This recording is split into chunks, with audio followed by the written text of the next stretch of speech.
Quand on est dans cet ascenseur entre Jodie Foster et Daniel Auteuil, et que je dis Daniel, est-ce que tu peux allumer le téton de Jodie comme un interrupteur? Et puis Jodie, est-ce que tu peux descendre ta main sur le sexe de Daniel? Là, en l'occurrence, ça faisait un sens très fort pour moi dans la scène de remariage de ce couple qui s'était connu intimement, longtemps. Pour moi, la scène, elle est peut-être plus troublante et plus érotique que d'autres scènes que j'ai faites dans lesquelles il y a de la nudité. Rebecca Zlotowski, bonjour. Bonjour. On est aujourd'hui au Luxor, donc un cinéma à Paris dans le 10e arrondissement. Qu'est-ce que, lorsque vous commencez à aller au cinéma, adolescente je crois, qu'est-ce que le cinéma vous a permis? J'ai commencé même un peu plus tôt parce que j'ai des souvenirs. D'ailleurs, j'adore entendre le métro qui passe devant le Luxor, la ligne 2 qui me rappelle la ligne 6, parce que c'est les deux lignes aériennes parisiennes sur lesquelles j'ai grandi. J'ai commencé à aller au cinéma un peu plus tôt. Je me souviens de films qui étaient des blockbusters en fait, du cinéma de la fin des années 80. Donc peut-être les hits Disney que je voyais à l'époque et aussi que je voyais au Grand Rex. Mais je dirais pas que c'est le moment où j'ai commencé à fréquenter les salles, c'est le moment où c'est grâce à l'école que j'ai vu des films. Vraiment, j'ai eu la chance de grandir dans une famille qui s'intéressait à la culture, mais je dirais pas que le cinéma faisait partie de la culture noble qu'on essayait de me transmettre. C'était comme un hobby, c'était des cassettes VHS que je regardais à la maison avec Le Roi et l'Oiseau, Peau d'âne.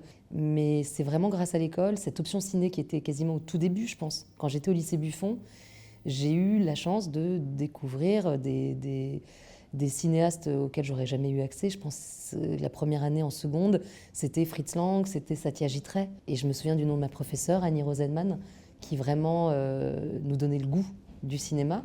Et puis on avait une carte qui nous permettait d'aller au cinéma gratuitement. Je me souviens de la Maison du Geste et de l'Image, qui était à Paris, une institution dans laquelle on nous donnait accès à des bancs de montage, à des caméras. À l'époque, c'était, je pense, vraiment c'était de la vidéo. C'était évidemment pas de la pellicule, c'était trop cher, mais c'était un vrai apprentissage à la fabrication des films. Et je peux dire, c'est vrai que c'est l'école qui m'en a donné le goût. Et pourtant, vous ne choisissez pas le cinéma tout de suite, parce que vous faites Hippocagne, Cannes, vous êtes normalienne, vous êtes agrégée de lettres. Oui, c'est long. Dans ces cas-là, j'ai peur de faire des fautes de syntaxe après. Vous commencez une carrière d'enseignante que vous quittez. Et quand on quitte une carrière d'enseignante, c'est pour raconter quelles histoires? Je ne sais pas si à ce moment-là, je me suis dit que je la quittais. Je me suis dit que je l'aimais trop. En fait, j'ai adoré enseigner. J'ai enseigné une année à l'université à Lyon 2. J'ai surtout adoré enseigner au lycée. J'ai enseigné très peu de temps. Parce que, en fait, très rapidement, je me suis dit, je vais plonger là-dedans, je vais me réveiller dans 20 ans. Et j'ai jamais quitté les bancs ni d'un lycée, ni d'une institution scolaire. Et j'ai aimé ça, et pourtant, j'avais un désir de cinéma. Très rapidement, je me suis dit, il faut vraiment que je démissionne. Parce que si je ne démissionne pas, je vais trop aimer cette carrière et je vais oublier le cinéma. Et le cinéma ne deviendra pas une nécessité économique pour moi pour vivre, si bien que j'en ferai pas. Donc c'est ce qui s'est passé. Je suis sortie de l'école de la FEMIS et j'ai démissionné à ce moment-là. Et j'ai fait mon premier long métrage, Belle Épine, à ce moment-là. Mais j'ai de la mélancolie, j'ai une mélancolie des moments d'enseignement. D'ailleurs, je me dis, si le cinéma ne veut plus de moi à un moment, comme ça peut tous nous arriver, que les films se montent plus difficilement, que le public ne suive plus, que la presse ne suive plus, qu'en tous les cas, ce soit dur de fabriquer des films. J'ai en tête, et je sais que ça fait partie de moi, la possibilité d'enseigner à nouveau, qui est un métier total pour moi. Et alors, pour raconter quelle je vais devenir mélancolique. Et alors, quelle histoire en tête? J'avais pas une histoire en tête, j'avais une vie en tête. J'ai la sensation que choisir son métier, c'est pas tant savoir tout de suite quelle est l'histoire qu'on va raconter. D'ailleurs, on ne la connaît pas, ou elle doit être aussi liée à un moment conjoncturel, quoi. La société dans laquelle on est, ce qui va vous toucher vous, mais pas que vous, ce qui peut toucher les autres. Mais à ce moment-là, je me disais, ma vie doit être dans la fabrication des films. Et je ne peux pas vous expliquer autrement que cette plongée que j'ai eue à ce moment-là, qui me demandait un grand risque économique. Enfin, mon père, je crois, ne m'a pas parlé pendant 1 an. Oui, c'est ça, parce que vous l'avez dit, pour votre famille, le cinéma n'était pas un métier, une passion. C'était pas un métier, non. Oui, c'était une passion. C'est-à-dire qu'il y avait une reconnaissance de ce que pouvait être ce champ de la représentation dans notre famille. On savait que c'était... ça n'était pas dénigré, mais c'était certainement pas un métier. C'était un métier trop imprécis. Je fais peut-être partie de la dernière génération. Parce que là, aujourd'hui, mes amis qui ont des enfants qui ont 15, 16, 17, 18 ans, ils encouragent un peu ces vocations. Ça paraît pas nul de devenir cinéaste, ça paraît pas nul de devenir scénariste, mais je pense que moi j'appartiens encore à la génération pour laquelle être scénariste, c'était être un peu moins que romancier. Donc voilà, ça n'a pas été vraiment encouragé. Je dirais pas que c'était encouragé. 1 an, c'est long. Voilà. Bon, c'est pas non plus un oukase, voilà, on m'a pas... Mais c'est vrai que quand on démissionne d'un métier qui vous apporte une stabilité, d'abord une reconnaissance, un statut qui, pour moi, fonctionnait à plein, du sens et une stabilité financière, j'ai eu, oui, quelques dîners un peu compliqués où mon père me disait « t'es stupide, t'aurais dû te mettre en disponibilité ». Enfin, je ne sais pas si c'est super intéressant de raconter ça, mais ça fait vraiment partie quand même, cela dit, de la réalité d'un métier, c'est à quel moment on en a besoin pour vivre.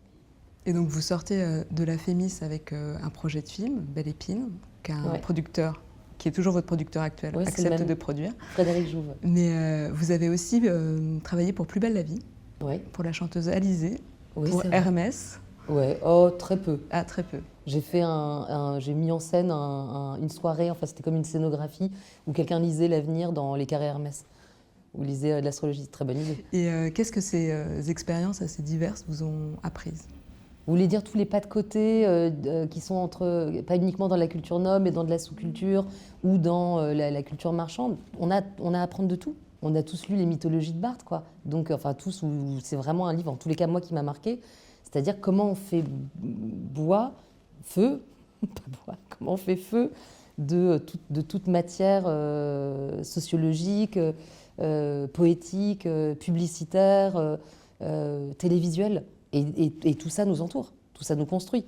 Moi, j'ai commencé à me cultiver à la télévision. D'ailleurs, ça me décontracte de temps en temps quand je vois mes enfants devant la télé ou vraiment regarder des trucs nuls. Je me dis oui, mais ça a fait partie de de ma formation intellectuelle aussi, de la curiosité, du plaisir. Donc, je les vois comme des pas nécessaires, mais non suffisants, pour parler comme des mathématiciens. Et j'ai toujours aimé en fait ces liens entre pop culture et culture noble. Je ne pouvais pas faire autrement, parce qu'en fait, c'était en même temps... voilà, vous revenez sur les études académiques que j'ai faites, qui étaient longues et que j'ai adorées, mais j'ai aussi beaucoup regardé la télé, beaucoup regardé MTV, beaucoup regardé Canal Jimmy, qui était une chaîne du câble pas difficile à avoir et qui mettait en ligne tous les contenus du cinéma américain de l'époque, de la télé américaine de l'époque, les séries HBO. Et tout ça, ça m'a construite, je pense.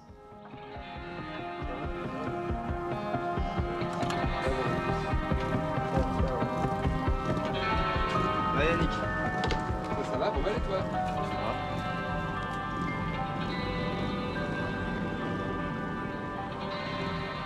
Belle Épine, c'est plutôt salué par la critique, ça va à Cannes. Ah oui, ça m'a même permis d'en faire un deuxième. Parce que c'est pas le public qui est rentré. Oui, justement, parce que ça fait 22 000 entrées. Ouais, c'est rien. Et je crois que vous avez dit que ça s'était adressé à un public cinéphile, mais qu'on ne fait pas des films uniquement pour son public. Oui, 20 000 entrées, ça veut dire que ce qui est génial, c'est qu'après, vous avez une carrière devant vous. Vous pouvez faire que mieux.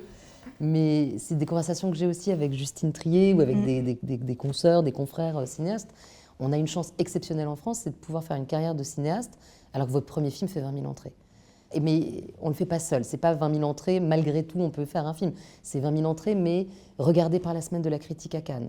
Donc ça fait émerger le film au milieu d'une production de l'année et c'est un coup de projecteur considérable. Donc déjà, c'est vraiment à la semaine de la critique que je dois d'avoir eu la possibilité de faire des films ensuite. Et c'est vrai que j'ai eu la chance d'être regardée par la presse, par la critique. Et ça m'a permis, je pense, de faire un deuxième film. Puis après, au fur et à mesure, les films font de plus en plus d'entrées, ont de plus en plus de budget.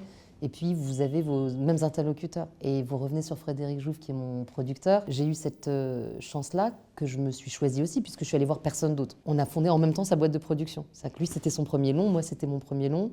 Et on en a fait 6 depuis. Et je ne suis jamais allée voir un autre producteur.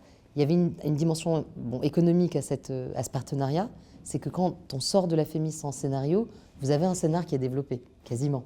C'est ce qui explique, je pense, que les élèves en scénario de la Fémis fassent plus de films, ou en tous les cas deviennent réalisateurs plus rapidement que des élèves en réalisation qui doivent développer. Peut-être que ça a changé depuis, parce que moi c'était il y a 102 ans. Mais c'est le cas de Céline Sciamma, Céline, qui vous précède. Julia Ducournau, encore d'autres, je pense que j'en oublie, mais beaucoup de cinéastes, réalisatrices de ma génération ont commencé au scénario, quoi. En tous les cas, bon bref, on est nombreux à sortir de là. Le scénario existait, c'est devenu Belle Épine. Le fait d'avoir rencontré ce producteur m'a permis aussi ensuite de mettre cette collaboration. Enfin, elle était évidente dès le début, confiante. Maintenant, quand on produit un film ensemble, c'est pas le titre du film, c'est RZ, donc mes initiales, RZ1, RZ2, RZ3, RZ4. On produit le prochain. Il me fait confiance pour le prochain, quel que soit le sujet. Qui est peut-être une erreur par ailleurs. Mais bon, en tous les cas, on en est là. Mais quand vous dites on ne fait pas des films uniquement pour s'adresser à des cinéphiles, c'est Oui. que vous avez en tête le souci du public. Oui, Et vous l'avez eu dès le début? je ne l'ai pas eu dès le début, je crois. Je crois qu'au début, on doit émerger avec une voix, en tous les cas, ça a été mon cas, d'émerger avec la voix la plus secrète. C'est comme de la musique de chambre. On se dit, voilà, on va vraiment... On a une possibilité, on a comme un coup comme ça d'essai qui nous permet de sortir le son le plus singulier.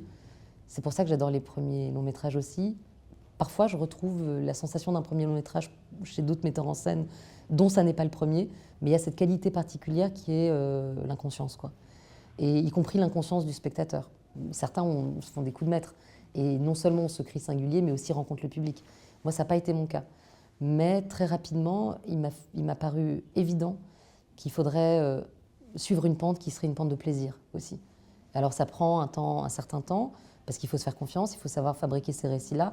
Il faut que l'industrie vous suive aussi en vous allouant des budgets qui permettent de procurer ce plaisir-là avec des décors, de la fabrication, de suivre des pentes plus produites, quoi. Mais c'est vrai que j'y pense maintenant, beaucoup. Et j'y pense comme une spectatrice aussi.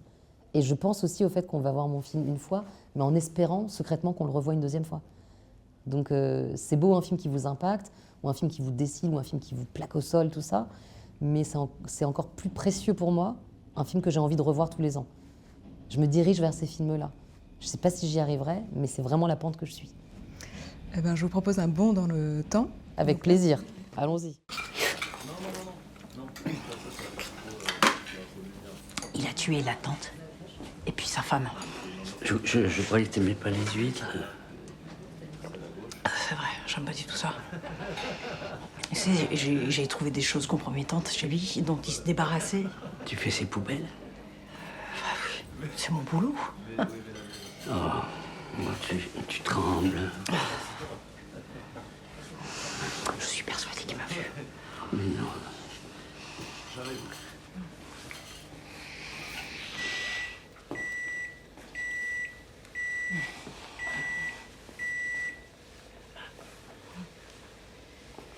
Ça y est, on a fini pour les... Vous vous apprêtez à sortir votre 6e film, Vie privée.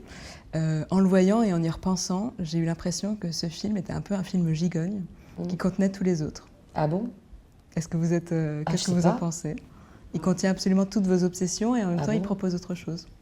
Alors, contient toutes les obsessions, ça ne m'étonne pas parce que je fais mes films quasiment avec les mêmes personnes à chaque fois, le même chef opérateur, le même producteur, le même compositeur, la même chef décoratrice. Donc c'est normal qu'on creuse des obsessions collectives. Et après, c'est dur d'être l'exégète de son propre film. Moi, j'ai l'impression que je suis en train de le terminer, celui-ci. En vous en parlant, je suis en train de le finir. Donc je n'ai pas encore le recul nécessaire, mais je reconnais qu'il y a une obsession pour les scènes d'abandon dans l'hypnose, un plaisir de filmer Paris maintenant. Peut-être que c'était moins le cas au début. Mais après, je vous laisse continuer pour dire qu'est-ce qui contient selon vous. D'abord, il y a ces mots, je crois, vie privée, qui sont dans le titre, et autour desquels vous tourniez depuis longtemps. Est-ce que votre désir d'un film, ça vient des mots plutôt que des images? Souvent. Mais ça peut être tout. Là, en l'occurrence, c'était une actrice aussi. C'était une actrice et le titre d'un film. Mais vous avez raison. Moi, je viens quand même des mots, de la littérature, du récit. Et souvent, c'est pour ça d'ailleurs que j'ai adoré travailler en intelligence artificielle pour quelques scènes très légères. Tout le film est évidemment en prise de vue réelle. Mais il y a une ou deux scènes de fantasmes, de scènes d'inconscient pur qui sont fabriquées avec de l'intelligence artificielle. Et ce qui me plaisait, c'est que c'était du script. C'est-à-dire qu'on doit donner des mots et les mots deviennent des images. Donc c'est complètement pour moi, j'adore ça. Et c'est vrai que souvent, je ne me suis pas vécue comme une cinéaste qui fabriquait des images folles, singulières, inattendues. J'adore les films de Gaspard Noé pour ça, ou de Lynch ou de Fellini. Ce sont des faiseurs d'images uniques qui vont percuter un endroit de votre cœur qui n'a jamais vu en fait, cette image-là, ou qui la devine, ou peut-être qu'il l'a trouvée dans un moment fantasmagorique. Bon, ils sont forts à ça. Ça vient du lexique et les images viennent de l'association de mots et des corps qui les portent, quoi, des acteurs. Jodie Foster, vous la convoitiez depuis le début. Alors, convoiter, c'est comme si j'allais la posséder. On ne la possède pas. Je l'aimais depuis longtemps, oui. Et j'avais très envie de la filmer. Dès mon premier film, je me suis dit, si je lui envoyais une lettre en lui proposant de jouer le rôle de la mère de Léa Seydoux. Bon, c'était un rôle très particulier. Et il y avait une scène de fantôme, à un moment. Et elle devait ouvrir la porte, Léa Seydoux, sur une femme. Ça devait être sa mère, dont on savait qu'elle était morte. Et je savais déjà évidemment que Jodie Foster parlait français. Et je me suis dit, si c'est Jodie Foster, on va vraiment se frotter les yeux en se demandant qu'est-ce qu'elle fout là, quoi. Je veux dire, c'est vraiment un fantôme. Bon, Jodie Foster n'a pas reçu la lettre, ça ne s'est pas passé à cette époque-là, mais quand Anne Berès m'a confié le scénario de Vie privée, elle m'a offert ce personnage, qu'on a retravaillé ensemble sur bien des aspects, mais c'est quand même pas de la fausse modestie de dire que quasiment tout était déjà là. Ça n'est devenu un film pour moi que lorsque je me suis dit, c'est pour Jodie Foster.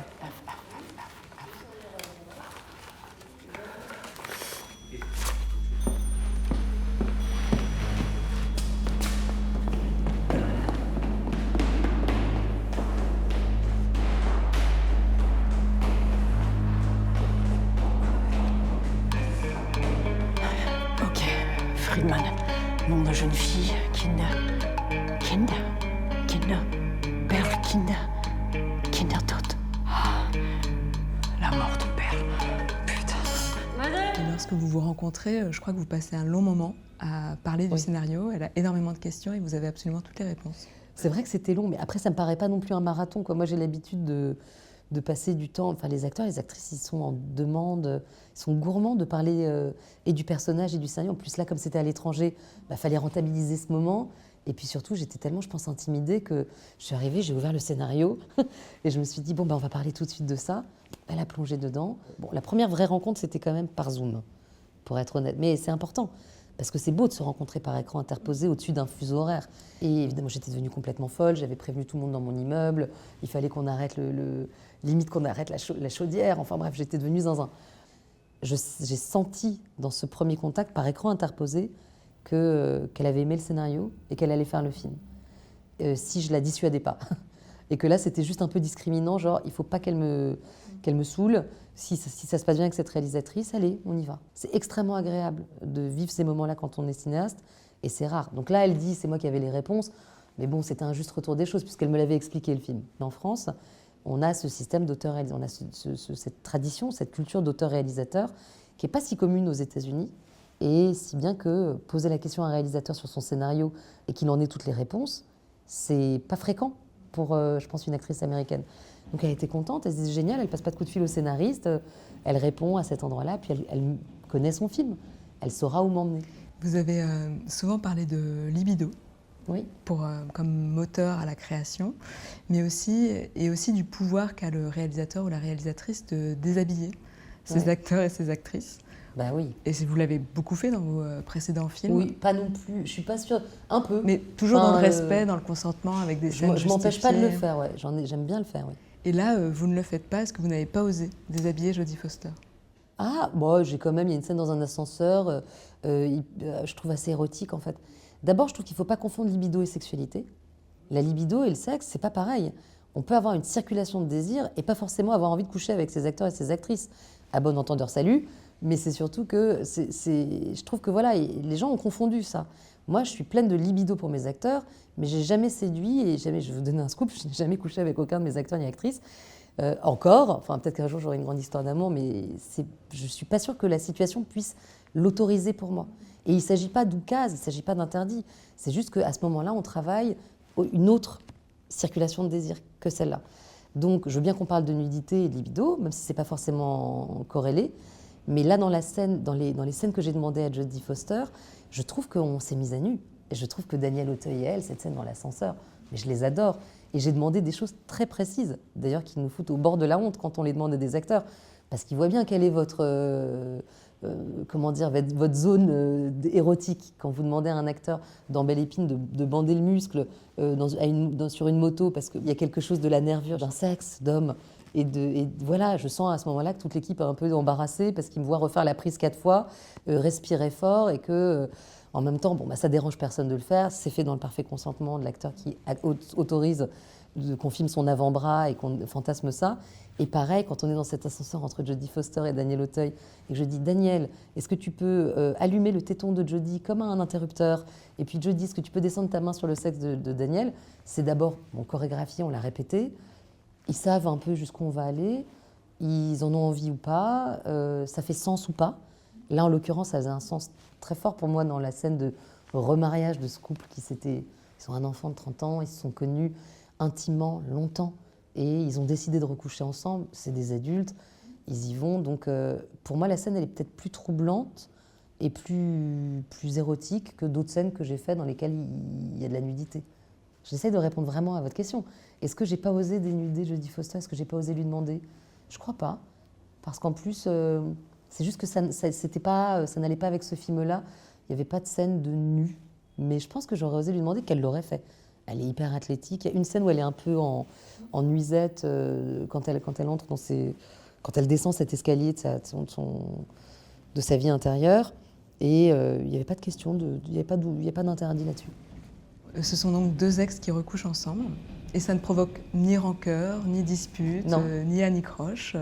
Ben non. Et encore une fois, je trouve c'est genre, bienvenue en France. Dans ces cas-là, je me disais, quand on présente le film en Amérique du Nord, ils sont là, mais ils recouchent ensemble, mais c'est-à-dire? Je me disais qu'en regardant vos films, en fait, vous déjouez tout le temps nos attentes. Là où on pense que ça va frotter, ça va se cogner, il va y avoir une dispute ou un clash, tout se passe bien, tout est très doux. Oui, bon, parfois, il peut y avoir du clash. Là, le clash, par exemple, c'est plutôt entre une mère et son fils. Alors qu'on imagine qu'une mère est folle amoureuse de son fils, et là, l'endroit de dispute, l'agonie, il est là.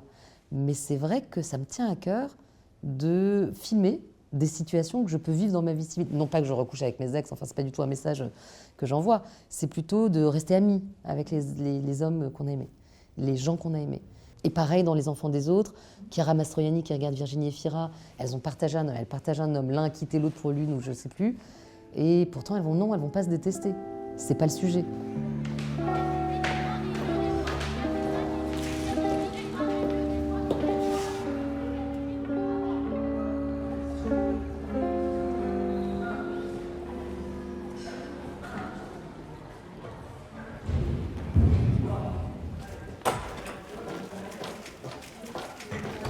Bonjour, ça va?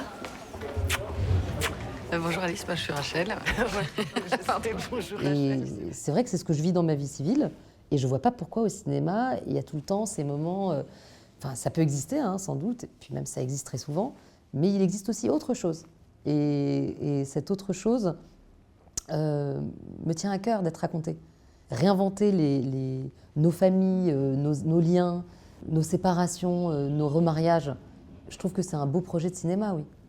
C'était ma question, est-ce que c'est la vie telle qu'elle est ou est-ce que c'est la vie telle que vous voudriez qu'elle soit? Un peu les deux, un peu les deux. C'est l'histoire de C'est ce que dit Bazin, on substitue quand même le monde à nos désirs. Ce que fait le cinéma, c'est pas une fenêtre, c'est un cache. Donc on filme ce qu'on aimerait voir advenir, ou alors ce qu'on redoute de voir advenir. Il y a toujours un peu les deux pour moi dans les films que je fais. Parfois, je suis un peu perdue sur la fin d'un film. Là, maintenant, je m'autorise plus à faire un film si j'ai pas la fin. Là, par exemple, parce que ça m'est arrivé de commencer un film et de me dire j'aime vraiment le début, puis où ça va, voilà. Là, ça fait 2-3 films que je sais où ça doit terminer. C'est une manière de savoir à qui s'adresse la lettre, quel est le point final, et je pense que ça me permet de naviguer dans le film, quoi.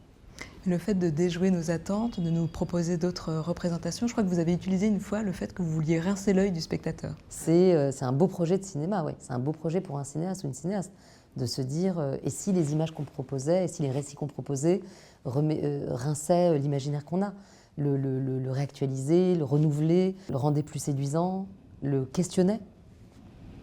Vous avez dit tout à l'heure que vous ne prêchiez pas. Non, j'espère pas. Vous, mettre de la politique dans le cinéma, c'est ça? Et ça fait que vos films sont politiques mais pas militants? Peut-être. En tous les cas, ça me correspond bien. Je suis politique mais pas militante. Enfin, j'ai l'extraordinaire chance et je prends le risque d'être comprise avec mes films et je vais utiliser cette zone-là comme une zone vraiment de pensée, de réflexion, de jouissance. Mais je le formulerai d'une autre manière parce que c'est pas un militantisme c'est pas un combat politique de saisir les portraits de femmes d'une certaine manière, les portraits d'hommes d'une certaine manière. C'est un résultat. C'est pas le point de départ. Le point de départ, je pense, ne peut pas être un désir de renouveler l'imaginaire. C'est votre point d'arrivée. Votre point de départ, il doit être un désir de raconter cette histoire avec ces outils-là. Tout un tas de choses qui font le regard que j'ai, qui est né à un moment donné dans un monde précis. Ça fait le film que j'ai envie de faire. Et j'ai pas envie d'être l'avocate d'une espèce de révolution, d'un regard neuf, parce que j'en suis pas capable. Et que ce serait trop me mettre sur les épaules, et que ce serait un échec programmé. Et je trouve que quand ça devient un programme, ça se voit. Et ça me sort un peu de l'urgence du film, du plaisir du film, quoi.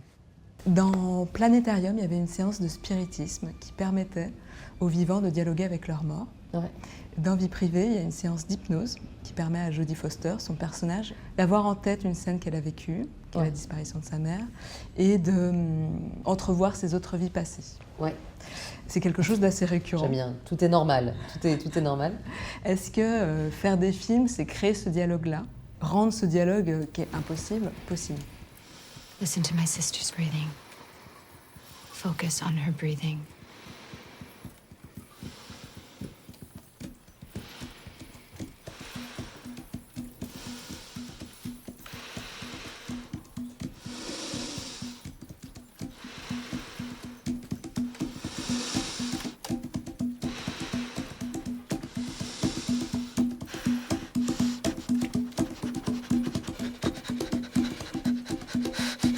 It's coming.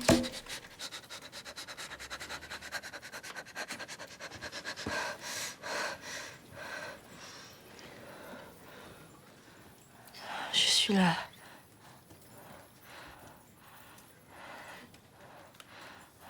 Maman. C'est pathétique, hein. Pathétique au sens fort du terme. C'est-à-dire que je pense qu'il y a nécessairement un désir chez ceux et celles qui font des films de fixer ce qui est en train de disparaître, bon, la mort au travail, mais aussi de fantasmer un arrière-monde, quoi. De fantasmer un monde dans lequel les morts ne sont pas morts, les gens qui ne sont pas désirés deviennent super bandants, enfin, tout ce qu'on n'a pas réussi à vivre se trouve déposé là comme une promesse, une possibilité. Bon, c'est quand même une manière, c'est une manière de fabriquer des mondes. C'est un texte de Nelson Goodman que j'ai toujours aimé, c'est on a la possibilité dans les mains de fabriquer des mondes. Donc y compris de cacher ce qui nous déplaît, y compris de ne mettre l'accent que ce qu'on invoque, tout ça.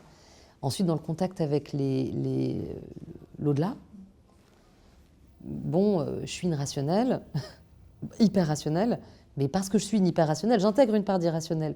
Je fantasme que cet outil qui permet de capter la présence de ceux qui, pourtant, des années, dont on voit bien qu'ils ont disparu il y a des années, grâce auxquels on peut se souvenir de leur voix, de leurs dents. Bon, ça me fascine, ça m'émeut.